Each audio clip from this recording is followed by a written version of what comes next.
صدى ينمو ويفوق مع القرآن ترى العنوان مجمع حلقات الفاروق اسم بين الأسماء مرموق يعطاه صدى ينمو ويفوق مع القرآن ترى العنوان مجمع حلقات الفاروق مجمع حلقات الفاروق هو نور الجيل لخير سبيل وكتاب الله ضياه دليل.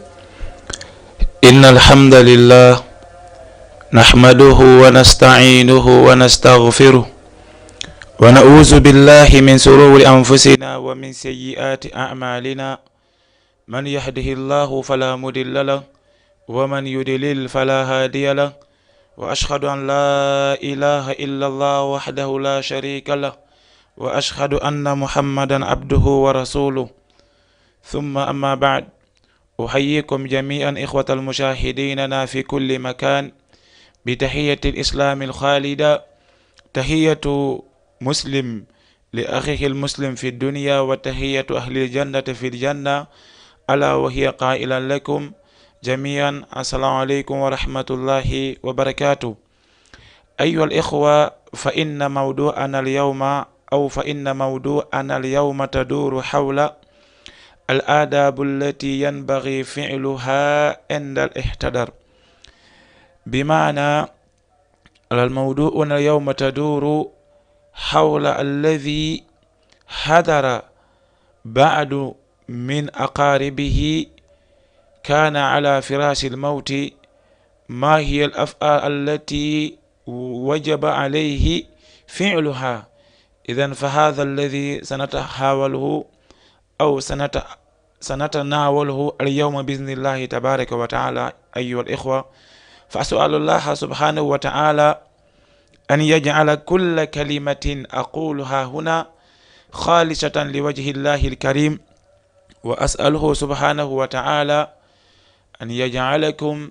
من الذين يستمعون القول فيتبعون أحسنه. هري مسيب جلبة إن يتي الله تبارك وتعالى إن جولي إدو أن باجو مكة ومحمد صلى الله عليه وسلم أودم مهيولو ريون hiwrango wonande julɗo e ɗimmo makko julɗo e hiwrango gandantedema ko Allahu tabaraka wa ta'ala suɓani ɗum ɗon yimɓe aljanna ɓen yoɓe hiwrodir. woni yo jang e kisal yo wonu e dow moɗon. hare musidɓe wonɓen e ndarude kala no keeli goto kala hiwrama hiwrango ngo ɗo islam. hare ɓawoɗon kañum kadi yewtere meɗen nden hande hino yiilo e bangal ko wiyete ɗiɗo nediji ɗandantedema no hanani kala neɗɗo nde o andata ɗi. woni nediji 10 duwaɗi waɗanede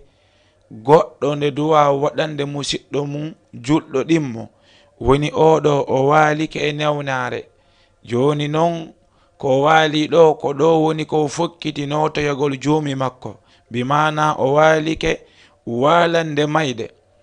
ene ko nediji honɗi woni an wonɗo takko o no ndara o, no danko o nawnuɗo mu, no wallito o. ko nediji honɗi honɗum duwaɗa waɗande o nawnuɗo ma wali yeso ma. hare ko ɗum ɗo woni yewtere meɗen nden hande, si tawi Allahu tabaraka wa ta'ala hoddiri.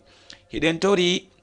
nde Allahu jalla wa ala waɗata kala wo konngol ngol andantede malan wowlude ɗo yo taw ko sabu makko kanko Allahu tabaraka wa ta'ala yo arkiso en laɓɓine golle ɗen. hare ɓawo ɗon mi tori nde Allah on ƴettata on onon ɓe toliɓe no keeli sertuɗi no ndara en, nde Allahu tabaraka wa ta'ala ƴettata on watta on eɓe o inni heɗitotoɓe yewtere ɓe ndara ko ɓuri moƴƴude kon ɓe ƴetta ɓe gollitira ko waɗi ko ɓen Allahu tabaraka wa ta'ala fewni ko ɓen woni jomiraɓe hakkille ɗen. mi tori nde Allahu tabaraka wa ta'ala waɗata on e maɓɓe. min rabbi israh li sadri wa yassir li amri wahlul uqdatan min lisani yafqahu qawli. musidɓe kadi yen natande ɗiɗo nediji 10 fala budda konken dambugal ɗen andi kala faalaɗo natude e dambugal maɗum e nder galle si tawi wona ɗon woni ko hoɗi o jogitake caabi on ko ma o konka. idan musidɓe ko wonɗen yewtude ɗo kon ko ɗum ɗo allahu tabaraka wa taala sappi annabajo on sallallahu alayhi wa sallam. allahu inni kan yo muhammad innaka mayyitun wa innahum mayyitun. ande muhammad a mayay ko wano noon kañum kadi hedditiɓe ɓen ɓe mayay. allahu tabaraka wa taala inni kullu man alayha fan, kala wo ko woni ko dow leydi ɗo koko lannata. wa yabqa wajhu rabbika dhul jalali wal ikram, heddo yeeso jomi ma jom mangural e jon teddungal. allahu tabaraka wa taala inni kullu nafsin ko dha'iqatul maut, kala wonkil ke andantede mo meeɗi wuragol kinɗo wonkil kañum kadi ke meeɗe maygol. allahu tabaraka wa taala inni qul innal mawta alladhi tafirruna minhu fa innahu mulaqikum. no nde mayde nde wonɗon e dogude bimbi e kiikiɗe musidɗo ko nde ɗo woni ko hawratama hiɗa dogude hiɗa yarde yeeso kawon kayre nde iwri yeeso ma nde arde fotta e maɗa yo musidɗo ko ni woni hakkunde men e nde ɗo mayde. annabajo on alayhi salatu wassalam ɓe maki akthiru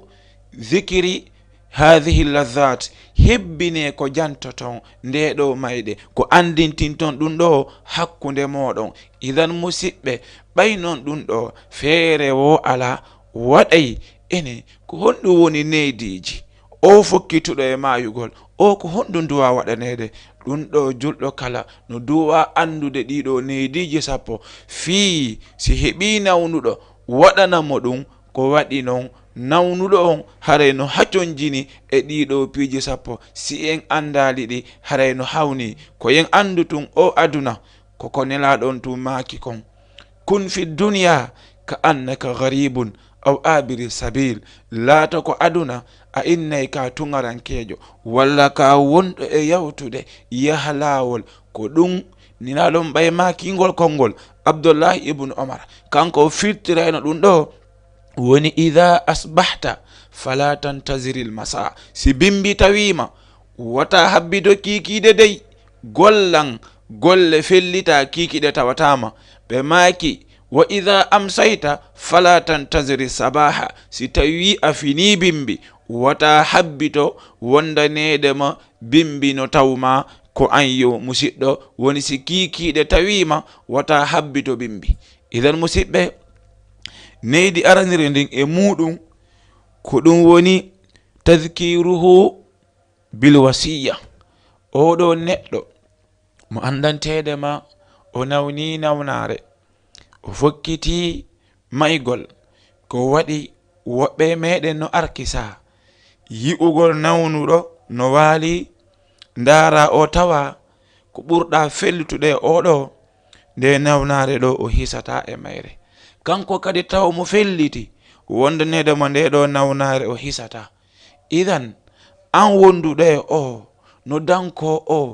ko honɗum doɗa atagol jannugol mo ko ya ator jannugol mo woni ko ya andintimmo kaarijo wasiyo. ene kaarijo hiɗa ñawli o innama eyi miɗo ñawli. wasiyo ene kaarijo hiɗa ñawla o inna eyi miɗo ñawla. ko honɗum ñawlaɗa wowlu o wowla o humpita ɗin ɗon piiji ɗandantedema himo ñawla. ko ɗum allahu tabaraka wa taala inni en wondanedema kutiba alaykum idha hadara ahadukumul mautu in taraka khayran lil wasiyatu lil walidaini wal aqrabina bil ma'rufi haqqan alal muttaqin. allahu tabaraka wa taala inni farlama e dow moɗon kala mo andantedema fokkiti mayde yo o wasiyo. si tawi mo acci immorde ko o duwa wasiyode yo o wasiyo ko o humpitata nene makko e baabe makko e ɓatiɓe ɓen ko o duwa ɓe wowlande o wowlirana ɓe kañum kadi no moƴƴiri o wasiyo kañum kadi ko moƴƴi. allah on inni ɗum ɗo ko haqqe mo andantede mo no duwa e dow ɓeɗo gonɗinɓe. ko ɗum si annabajo on alayhi salatu wassalam بماكي حديث من دنتيدما عبد الله ابن عمر ونكو في اللي رضي الله عنهما قال وإني قال رسول الله صلى الله عليه وسلم وأن باج الله ماكي ما حق امرئ مسلم يبيت ليلتين وله شيء يريد أن يوصي فيه إلا ووصيته مكتوبة عند رأسه بماكي و كهندو وني حق جلو o julɗo mo andantedema himo waloto jemma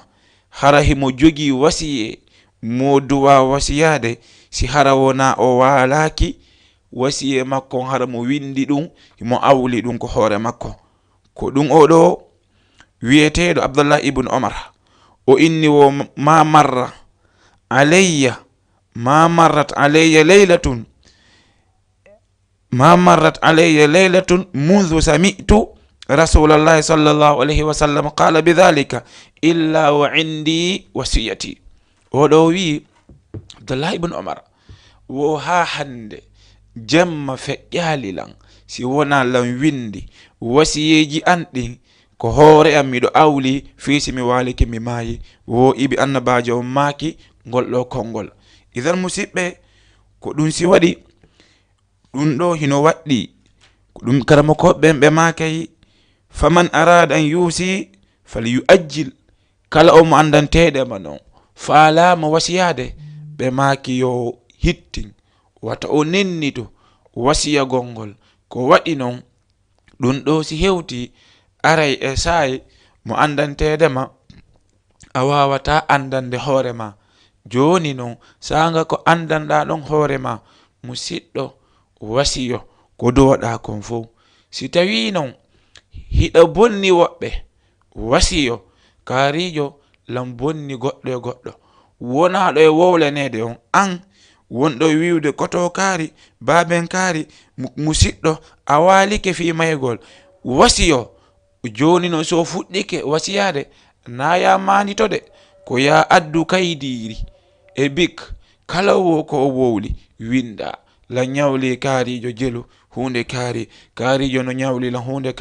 kaarijo lan wujjunomo ko min bonnuno galle ɗen waɗini windu foppu winde ko waɗi wallahi nelaɗon alayhi salatu wassalam ɓe maaki wondanedema oɗo waliɗo maayi ko tongiroytoɗo ko o wengiroyteɗo ko kaburu makko sabu nyamandeji ko nyawɗi innal mayyita mutaallaqun biduyunihi hatta yuqda alayhi oɗo waliɗo maayi ko o wengiroyteɗe e nyamandeji makko ɗi ha o yoɓane ɗum ɗon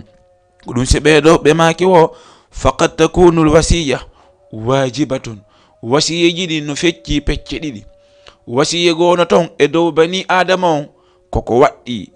wasiyego e bani adama on kono yiɗa yo wasiyo waɗɗiɗo e dow makko tawa ko forcé mo duwa wasiyade yo waɗu ɗum ɗon ko hombo ɓeɗo ɓe maaki wo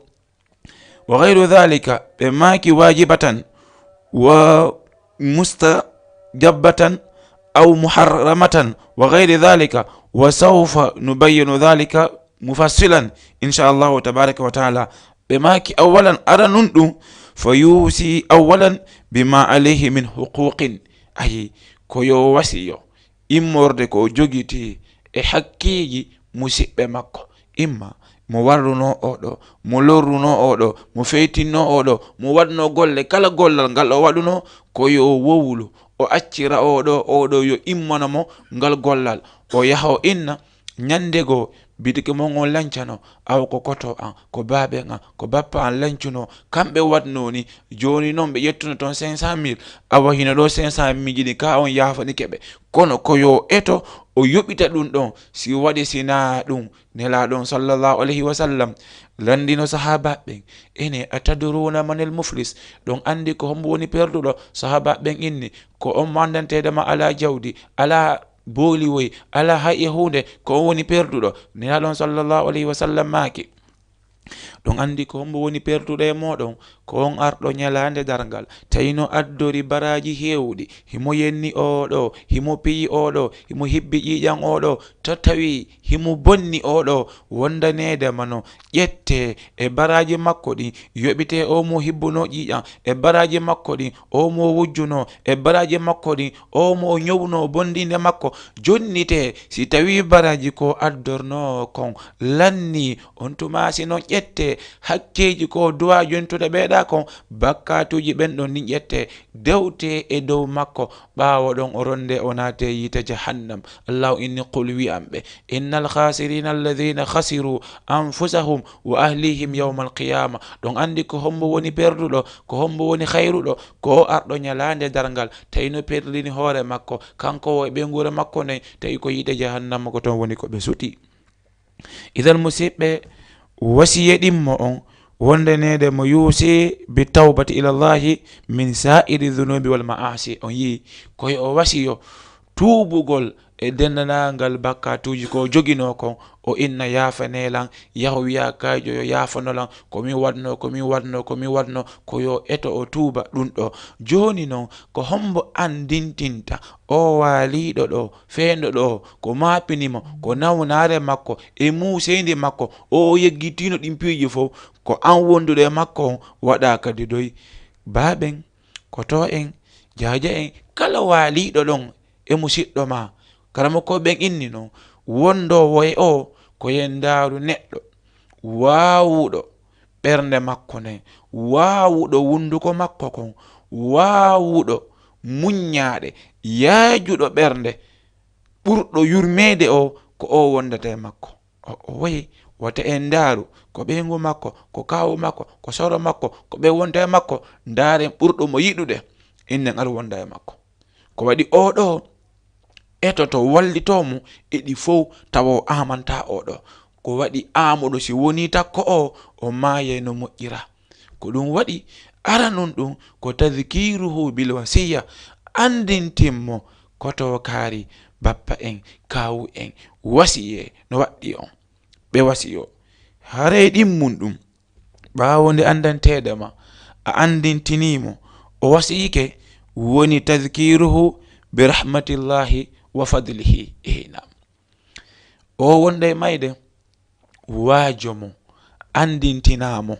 woni ko ya andintimmo yurmede Allahu tabaraka wa taala e ɓural makko ko ya innu kaarijo a fokkitima e gol kono he wata jaƴo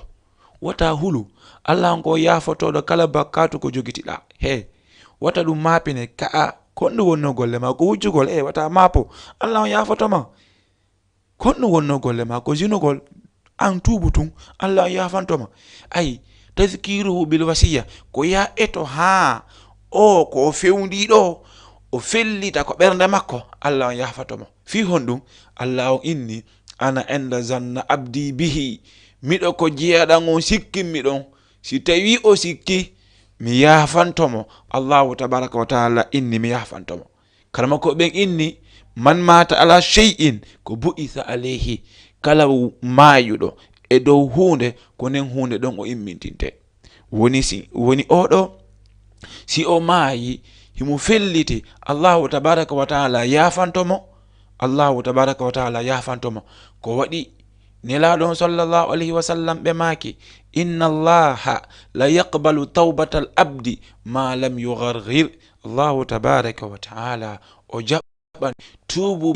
jeyaɗo makko on fondanedema jeyaɗon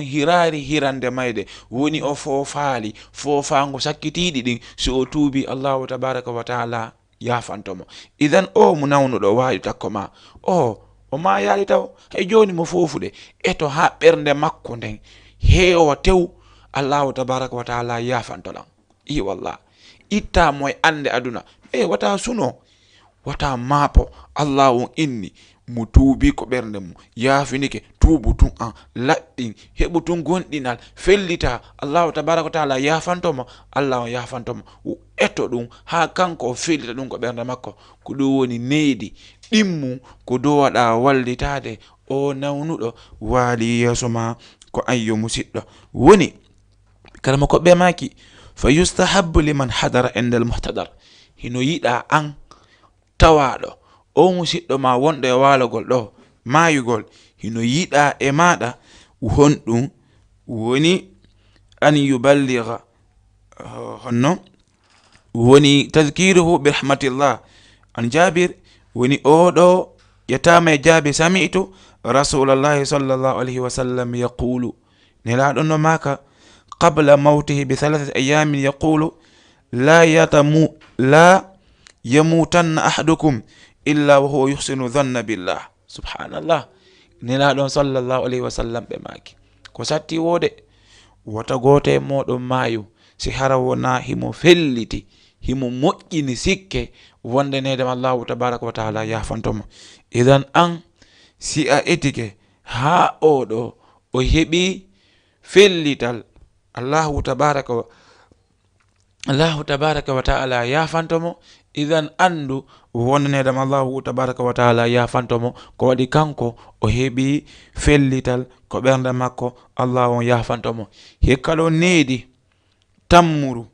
hikkon ɗon ɗum maɗum ko adi ɗon en janga oɗo hadith mandanteɗe mo yumma men Aisha maki radiyallahu anha annabajo on sallallahu alayhi wa sallam maki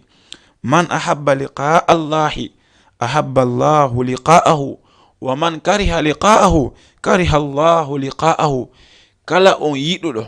hawrugol Allahu tabaraka wa ta'ala Allah on yiɗay hawrugol e maɗa. Ayi si a etike ha o ɓernde nden woni laaɓude felliti Allah on yafantomo o yiɗa o hawjana yidugol Allahu tabaraka wa ta'ala tawe Allahu tabaraka wa ta'ala yiɗino hawjino fi yi'ugol o. Subhanallah, Allah won non kala anyuɗo yi'ugol mo mi yiɗa mayde fendo ɗo kala anyuɗo yidugol Allahu tabaraka wa ta'ala Allah on anya yidugol e ma. Idan sari ha tawi anawni tawi nde nawnaɗo an tigiɗa felliti amma yewoni oɗo no andintindema eto ha an kadi waɗa ko ɓernde ma giggol e wulɗede Allahu tabaraka wa ta'ala. Ndaru nelaɗo nde feƴƴinayno sallallahu alayhi wa sallam ko ɓe makayno balir rafiqul a'la balir rafiqul a'la balir rafiqul a'la lan yawde ko wondiɗo an towuɗo on lan yawde ko wondiɗo an towuɗo on emba mi wulɗamo Allah on. Nelaɗo on ɓe woli shahada ɓe feƴƴini enam an non eto ha o musidɗo ma waliɗo ɗo yo woni ko ɓernde makko giggol yiɗugol hawrugo Allahu tabaraka wa taala wiiden ko neydi ɗimmum ɗum ɗon neydi tammum ɗum an o tawaɗo wonɗo e mayde ko honɗum do waɗa gollande o musidɗo ma karamo koɓɓe maki o ta'ahudu bal'i halqihi wa shafatayhi ko ya ƴettu miran ɓanna waɗa ton ko waɗi oɗo wonɗo e mayde tawayi mo ɗonɗa dande nden yoray toni ɗin yora taw mo ɗonɗa si a ɓannino miran wunku a ƴetti juuɗe maɗen ko juuɗe maɗen ƴettata julba ko nden mirawu ƴetta toɓɓe ko yaltata ɗon kon ɗum ɗon toɓɓina ko wunduko makko fiyo ɗum jippor ko waɗi sa ƴettiɗan a wanciniɗan ko wunduko o wawata yarde hay toɓɓere wotere o yarata. Joni noon ko honno o yarata kalmo ko ɓen inni ko a ƴetto juuɗe maɗen ukka ko nder miranwan waɗa ko toni makko ɓoɓɓina toɓɓe ɗen jippo ɗum si yehi e ɗan jippoto ɗan jippo ha ɗan wawa loppinde dande nden toni ɗin loppo wunduko ko nder loppo o wawa yarde tawa o mayay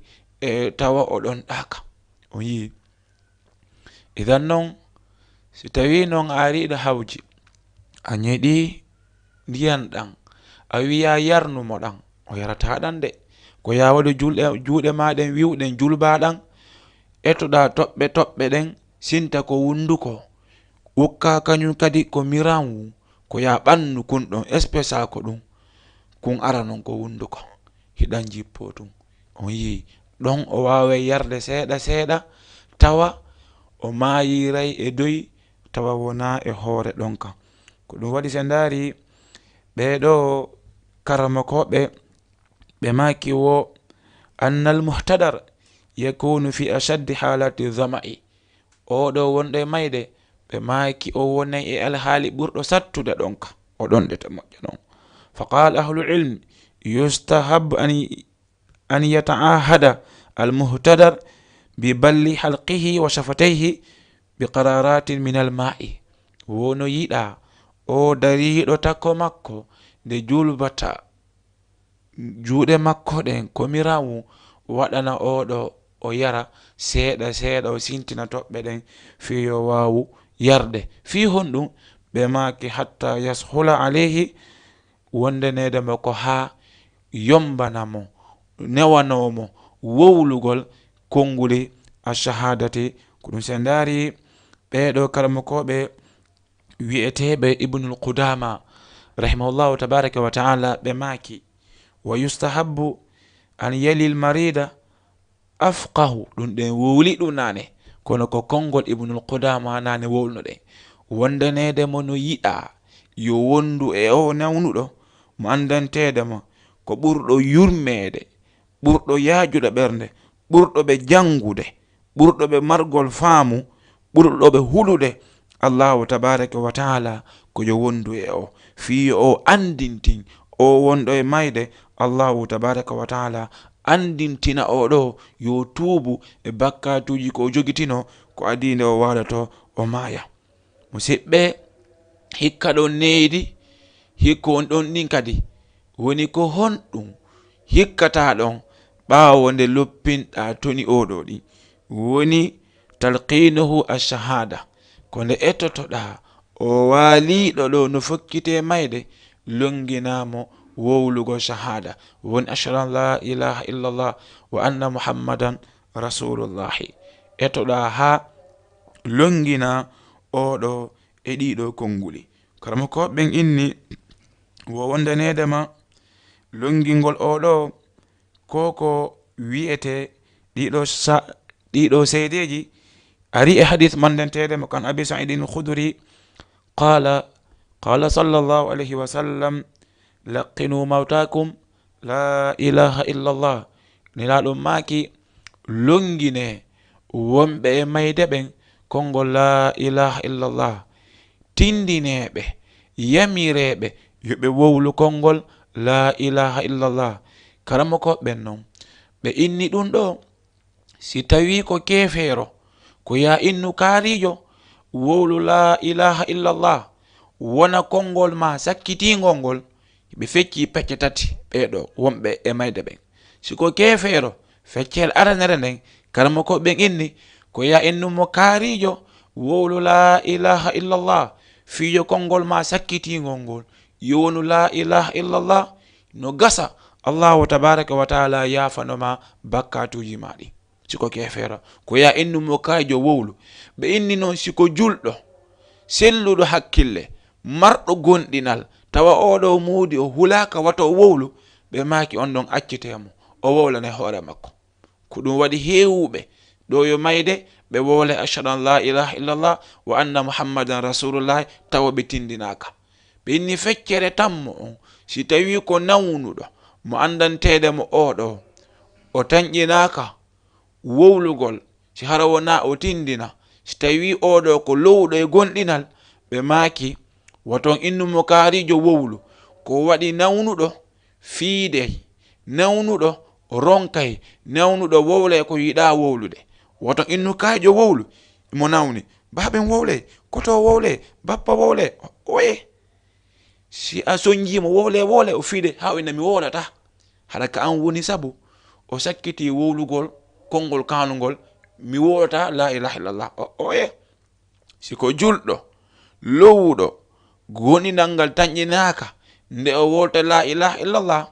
an wonɗo ɗon on ko ya innu la ilaha illallah la ilaha illallah ta goto wowlu fop ko yo deƴƴo hokko inna la ilaha illallah jooɗiɓe ɗon no wulla baben an yo koto an wo ɓe fo yatneɓe ko yaasi kala wonowo ɗon ko yo deƴƴo hokko goɗɗo pet jokka la ilaha illallah, la ilaha illallah, la ilaha illallah. O waliɗo si o nani ɗum tun o wawlay, si o wowli la ilaha illallah hande kadi suudu ndun ko yo foppu yo deƴƴo hakko. Oto goto memmino fi honɗum fi yo taw konngol ngol o sakkiti wolde ngol ko la ilaha illallah. Karammo ko ɓen inni si o musama ha o wolti ɗon ene wayi ma ɗum si o sanji konngol ngol o sakkiti wolde ngol hay joni ko ya fuɗɗiɗo kadi inna la ilaha illallah, la ilaha illallah. Si o wowli kadi la ilaha illallah hande kadi onon ɓen wonɓe ton fof ko yon deƴƴu wata goto memmin ɗon hay e hunde, kala mo anduɗon memminay ɗon ko yo yaltu. Ha oɗo wonkikin sorte hara konngol ngol o sakkiti wolde ko honɗum ko la ilaha illallah. Nelaɗo on alayhi salatu wassalam ɓe maki man kana akhiru kalamuhu la ilaha illallah ma kalamahu la ilaha illallah ko dahala janna. Kala on laatiɗo konngol sakkitingol yaltude makko ko la ilaha illallah ɓe maki o naati aljanna. Idan o furema o nawnuɗo ma ko honɗum ɓurɗa faalayde o ha hewti allahu tabaraka wa taala yafanike mo naadimo aljanna. Hikkiɗon wa idha qada aghmadu aynayhi wa da'u lahu, woni oɗo furema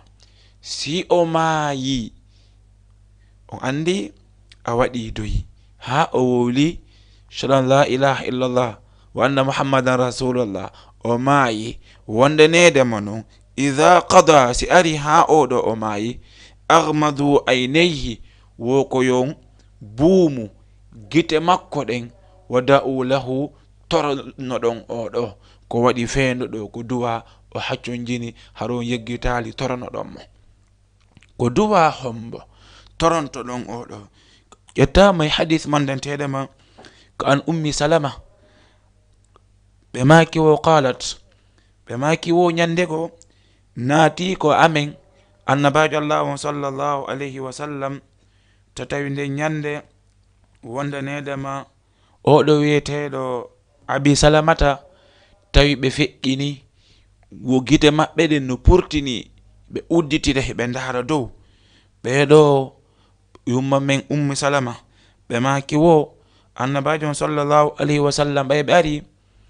ɓe ombi gite makko ɗen ɓe jangi o duwa ɓe inni ma ɗum ɗo ɓe jangu ɗo duwa annabajo maki inna ruha idha qubida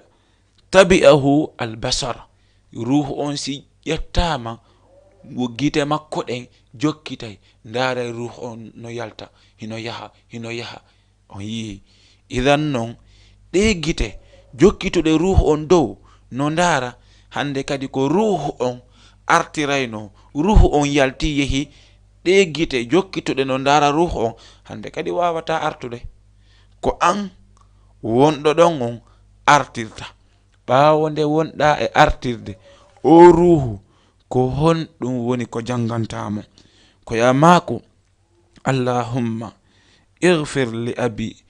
ko ya wowlu inde makko nden woni allahumma ighfir siko muhammad allahumma inna allahumma ighfir li muhammad, siko ibrahim siko ummu siko maryam allahumma ighfir li maryam. wowla inde makko nden warfa darajatahu siko gorko siko debbo warfa darajataha fil warfa darajatahu fil mahdiyina wakhlufu fi aqibihi min alghabirina waghfir lana wa lahu ya rabbal alamin wafsah lahu fi qabrihi wa nawwir lahu fihi. janganamo oɗo duwa allah on yanyamo ko kaburu makko an yo allahu tabaraka wa taala jalbinanamo ko kaburu makko. jangana o duwaɗo sanga nde wonɗa e ombude gite o waliɗo maayi yeso ma. haray ko needi jowaɓum ɗum ɗon ko andanteɗamo no waɗɗi e dow meɗen waɗangol ɗum ɗo oɗo musidɗo meɗen wonɗo e mayde woni ko yen heppu gite makko ɗen janganenmo oɗo du'a. hikke ɗo neydi hikka en ɗon ndin woni tawjihuhu lil qibla. oɗo si o walike o maayi ko yen fewtinmo qibla woni tawjihuhu lil qibla. ma ɗum tawo en acci neydi goto woni saddu lihyayhi wa talyinu mafasilihi woni ko ya ɗaɓɓu lincum haɓɓa wunduko kon, ko ya ƴettu kon haɓɓira kon ko dow kinal adda ko waare ga haɓɓa, ko waɗi non sina ɗum wunduko makko kon udditoto. karmo ko ɓe maki si wunduko kon udditike hendu no wawi rewde ɗon naata pompa reedu ndun haray addanoye lorra lotoɓe ɓen. ma ɗum aa si wunduko kon ombaka ko wunduko ko udditoto ɓe wonɓe lotude nde ɓe loota ndiyam no wawi rewde ɗon naata ko nder wunduko makko. ɗum non hebbina reedu ndun ɓawo ɗon ɗan yaltiroya ko ɓawo makko yaltina soɓe wonno ɗum ko nder reedu tunina ton fof. joni non ko honno o waɗata ko waɗi sa ombi woɓɓe wunduko kon artay ko ya ɗaɓɓu lincum haɓɓa wunduko kon fiwata ko artu.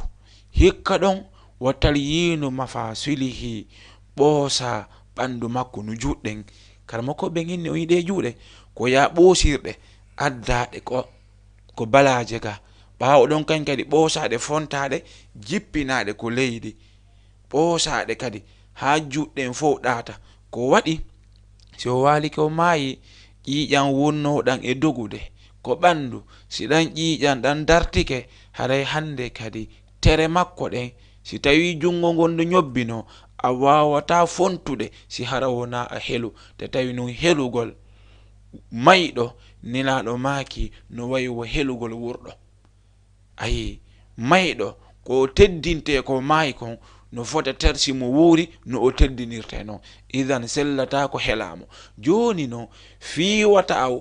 heloyimo ko ya ɓoosu juuɗe ɗen ɓoosa koyɗe ɗen ñobba koyɗe ɗen fontaɗe ñobbaɗe fontaɗe udditaɗe omba fii aroɓe ɓen lootugol yoɓe taw moodi oɗo o maayi e jungo anduɗo ko honno goɗɗo fure duwa toppitorede ko honno fure duwa wallitorede e bawgal Allahu tabaraka wa ta'ala. idan ko ɗum ɗo woni neydi hikkani ɗon ni woni ombugol wunduko fure on ɓoosa tere makko ɗen kala wo ko ɓoyli ko waɗi ruhu on sino yaltude taway woɓɓe maɓɓe ɓe maye no muusiri ko waɗi mayde no muusi. en yewtino ɗo nelaɗon sallallahu alaihi wasallam ko honno ɓe feƴƴinirno yi'uɗen sonja ko ɓe heɓuno e lakkere ko ɓirano e maɓɓe siyon wal ɓanna ha ngal heewi tef lakkere ko yatte annabajo ko waɗi kamɓe ɓe ronditanike en feccere muusendi mayde enen ko dowonɗe ɗen ronditaɗe siko 10 woni 10 dowonnoɗen tampude nelaɗo no ronditani en 5 acciren 5 sallallahu alaihi wasallam. ko ɗum waɗi finuɗo ko dow leydi tawi annabajo ma on nelaɗo ma on mo iwtirɗa ɓawo mum on ko ɓe wiyeteɓe Muhammad haray ɗum ɗon tun wakafa biha min ne'ama ɗum ɗo tun yoni nema ko weltoroɗa ha nyande hawruɗa e jomima. tentinino si Allah on hawrindinima golle ma ko wonɗa gollude bimbi e kikiɗe ko nelaɗo kono warruno non ko non wonnoɗa e warrude musidɗo haray amali. wallah haray amali. hikka ɗo needi jeegabori ndi ma jeɗɗi on woni tawjihuhu lil qibla ko fewtingol o bani adam waliɗo maayi ko qibla. ɗon andi no neɗɗo fewtinirte ko qibla so wali ko maayi. wona yen ƴettu hoore makko nden fewtiniren ko qibla ga, ko koyɗe makko ɗen wona goɗɗo si nawni tawi wawata joɗagol juula koyo waalo o juula, ɗe gandi on ko koyɗe ɗen fewtinten ko qibla ni. hara hino qibla on yeeso an ni ko koyɗe ɗen fewtinten ga, hara no o immori ko yo immo o feewa e qibla on. hara en yiltalima o fewta ɓawo ga, hara on tumasi so immike hoore nden koyo huccu ɓawan ga. oye ko yen fewninirmo ni o fonto tawa o ɓoosama, juuɗe ɗen no ko duwa wonde ɗen koyɗen no ɗon hiɓɓidiren koyɗen nan en wowlali ɗum, kolli mawɗi ɗin ɗiɗi koyen ɗaɓɓu lincoyi haɓɓen ɗo kolli mawɗi ɗin ɗiɗi. ko waɗi noon si koyɗen udditike, si ƴiƴan nan acci dogude, koyɗen wawata hiɓɓade. awa koyen hiɓɓidir koyɗe ɗen kolli mawɗi ɗiɗo ɗiɗi ko koyɗe haɓɓen ɗon lincu fi wata koyɗen wawu udditade ɗen wondi. idan arten ko wonɗen ɗon woni fewtingol oɗo jeyaɗo ko qibla woni taw jihuulil qibla, an hiɗa duwamo waɗande ngal ɗo gollal. idan hikka ɗo needi nde andantedema tajriduhu min thiyabihi. hande kadi oɗo waliɗo maayi ko ya ɓowrumo conci ko o ɓorni kon. ko waɗi si ƴiƴan ɗan acci sirkilde jindude e ɓandu ndun, hande kadi conci ɗin ɓe aroɓe loota ɓe wawatamo ɓorude ɓe loota. ko fala budda ɓe seeka conci ɗin fiyo ɓe wawu lootude o. joni noon conci ko ɓorni kon wona kanko jeyi, ko ronoɓe ɓen jeyi, ko jawdi ronoɓe non. si on seekiɗi haray ɗon bonnude jawdi ronoɓe ɓen. ndaru musidɗo, hande wontino conci ma jawdi ma ko doganaynoɗa bimbi e kiikiɗe kompule ma mo liggiɗa rondiɗa dolle golluɗa gollal ma yoɓaɗa sooduɗa a okkoraka ɗum immorde bani adam. si wona ko Allah on arkesuma sooduɗa conci ɗin ɓorniɗa, sa nawni a walike a maayi wona an jeyi ko ronoɓe ma ɓen jeyi sellata ɓe arɓe ma lootugol nde ɓe seeka ɗin ɗon conci. si hara wona feere wo ala ko maɗi seeke. idan non an o tawaɗo o ha o wali o maayi ko ya ɓorumo, kono ko honno ɓorittamo, ko ya ƴettu linsere waɗa ko awra makko ɓortamo. kono si tawi ko aden e modimu mo wawi mo ɓortude, aden e ɓeygumu mo wawi mo ɓortude. ko wona goɗɗo go e ɓeɗo bappa ma kawuma woɓɓe gono ton tawa wona immorde muudi e ɓeygu, haray ko ya ɗaɓɓu linsere suuma taw awra on ma ɗum yafe suuma on togi. sa suumi ɗum ɗon a gayni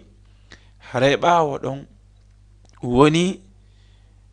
tawjihu lil qibla ma ɗum tajridu min thiyabi. ƴetta conci ɗin ɗon walliniraɗi sengo ɓawo nde gaynuɗa ndiɗo needi, haray no heddi needi go kañum kadi hikkayndi ɗon oɗo ko duwa waɗande oɗo. se ndaari ibnul qudama rahimahullahu jalla wala ɓe maki wa yustahabbu khal'u thiyabil mayyiti li alla yakhruja minhu shay'un yufsidu bihi. wondenedemo ɓe maki hino yiɗa nde conci o mayɗo ɗo nde ɓorete wata goɗɗum yaltu e mayɗo on bonna ɗiɗo conci. ko waɗi mayɗo ko ruhu on wonno ko jogiti ko nder reedu kon. ko waɗi musidɗo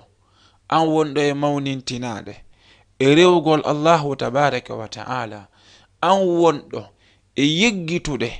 ko Allah on andinma addirma ko dow leydi ko fiya rewmo, an wonɗo e wadde golle mum bimbi e kiikiɗe ko yeddugol Allahu tabaraka wa ta'ala an o townuɗo balaji muɗum yeeso Allahu tabaraka wa ta'ala an o mawnintiniɗo añi diina Allahu tabaraka wa ta'ala Allahu jalla wa ala no loowi ko heewi tef e nder reedu ma ko andantedema ko ɓuri fanɗude mum si yalti ko yaasi saka e jama wallah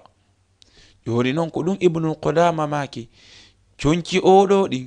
ko yoɗi ɓoore ɗi wallinire sengo fi wata goɗɗum yaltu ko nder reedu ha wawa bonnude ɗiɗo conci ko anyo musidɗo ko ɗum si waɗi Ibn Uthaymin ɓe maki wo wondanedema fali anna thiyaba lam yabqat lil mayyita o yi Ibn Uthaymin maki wondanede mo ɗiɗo conci hande kadi ɗi heddanaki fimayɗo on koronoɓe ɓen jeyi ko yoɗi itte e makko kanko tigi ko adide o bonnata ɗi wallah musidɗo si tawi a fijiri ha jawdi ma ko accuɗa kon accani ɗum fironoɓe haɗa fima moƴƴali ko waɗi noon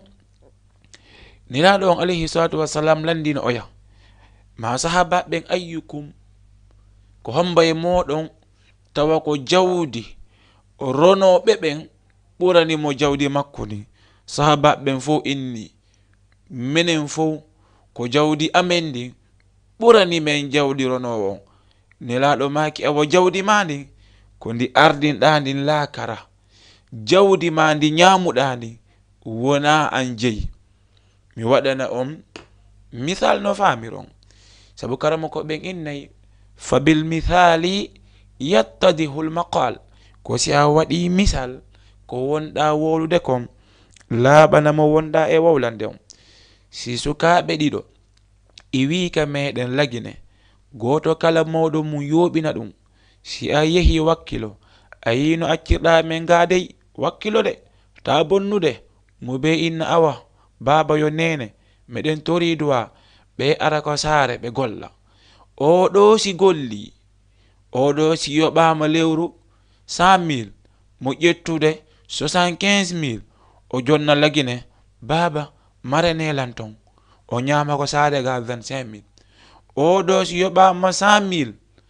himo ñamude e nder lewru ndun 75,000 ko hedditi kon o yoɓira ɗum location o ala jonnude hay e mbuɗu lagine si ɓe jokkiri ni hitande si ɓe hewtoyi lagine nde oya nde jomba oya no ƴakkude hondu nde oya nde darna galle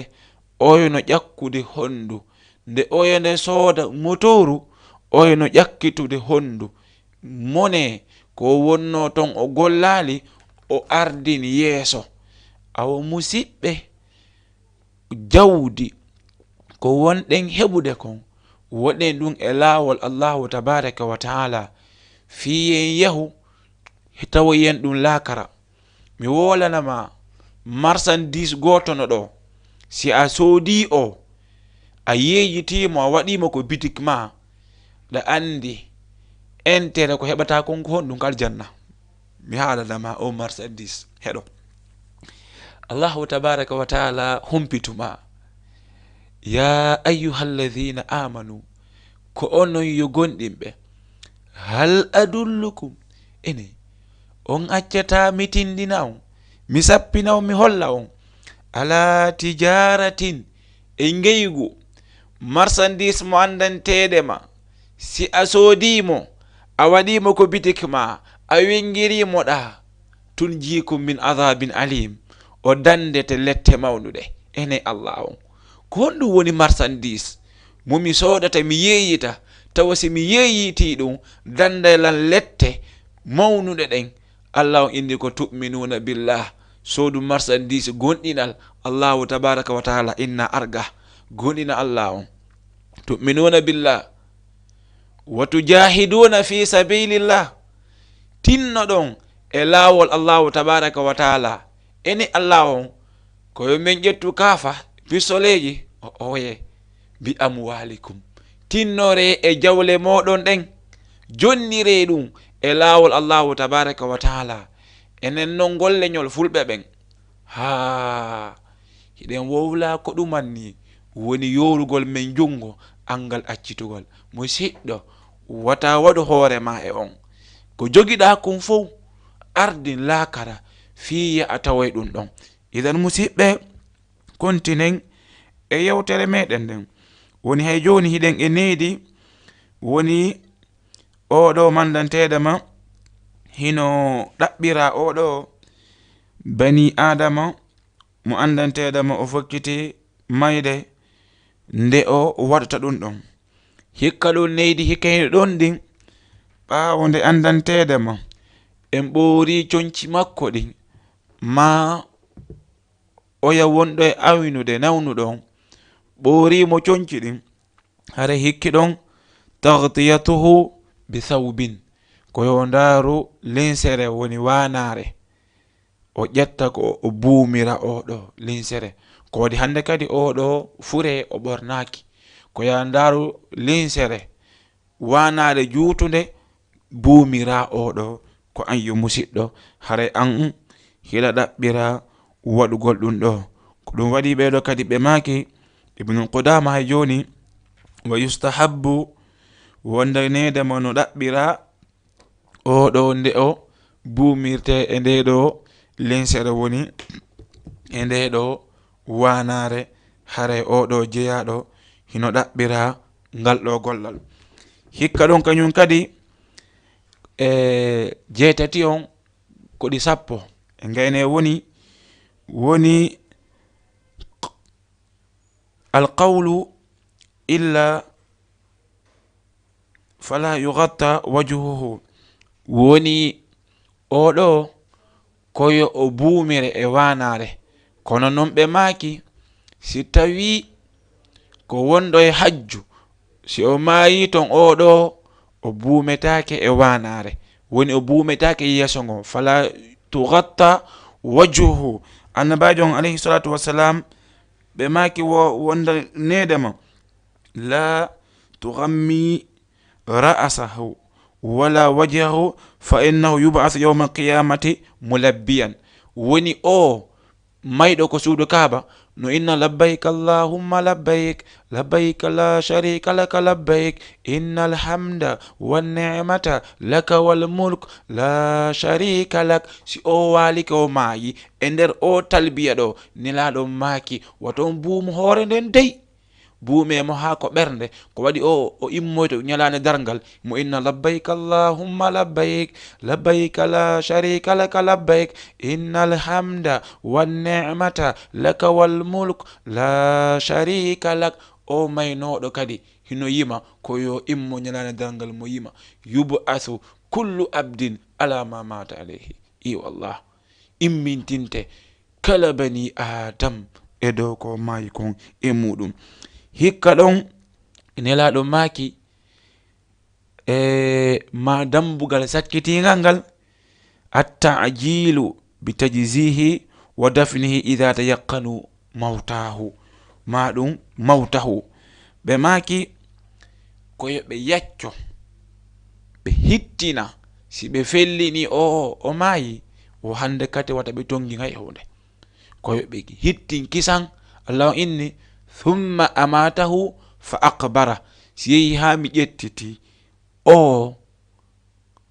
kisan wata on jogitomo ɗon ƴettemo surroyomo summa amatahu fa aqbara on yifa on ko lil fawri. Dare jangin Qur'an thumma amatahu fa aqbara ɗum andi ko ɗum addi on fa ɗon ulama ɓe inne alfa'u ko lil fawri ko kisan simi warimo tun ko kisan hittine addonmo ko kabru. Izan musidɓe ko ɗum ɗo woni o bani adam mo andantedema nawni yeeso ma an ko ɗiɗo piiji sappo duwaɗa aynande o musidɗo ma waaliɗo nawni yeeso ma. Idan en yi'i goto kala ko ɗum ɗo duwa waɗande musidɗo makko on wa idan musidɓe ko ɗum ɗo wonno ko yoɓina ɗen hande kala wo ko tawi feewi e muɗum famin allahi wahda kala wo ko tawi en wowli en falji immorde feggagol e bindi feggagol e ɗengal, faljugol e firo, ɗiɗo fof hino iwri e enen maɗum e min o wonɗo e wowlude ko waɗi on togi timma. haray noon hiɗen tori hay joni allahu tabaraka wa taala waɗata barke e jon nokku on, waɗa barke ɓe guure maɓɓe, julna balɗe yumma maɓɓe e mawɓe maɓɓe, waɗa barke ɓe guure julɓe ɓen, waɗa e maɓɓe e ɓe guure maɓɓe e ɓe guure julɓe ɓen nafoore ko nafata gonɗinɓe ɓen. yalla on waɗu ɗum e maɓɓe. Allah on yanñana en nokku on ha o wonana en nokkeli hewɗi ɗi andantedemo enen tigi ko townin ɗum ɗon ma ko sifa ɗum ɗon faalano ɗen. Allah on hewtana en townin ɗum ɗon. Allah on no wawi ɗum ɗon ko waɗi kanko on ala kulli shay'in qadir. idan hiɗen torimo nde o renenten ɗum ɗon, o arkisa en mayugol e battene labaɗe hara en ma yaali hiɗen nisiti yo musidɓe julɓe. fal ilmu inda Allah. أقول ما تسمع من الذكر والآيات وصلى الله وسلم على نبينا محمد وعلى آله وصحبه وسلم. السلام عليكم ورحمة الله وبركاته. اسم بين الأسماء مرموق يعطاه صدى ينمو ويفوق. مع القرآن ترى العنوان مجمع حلقات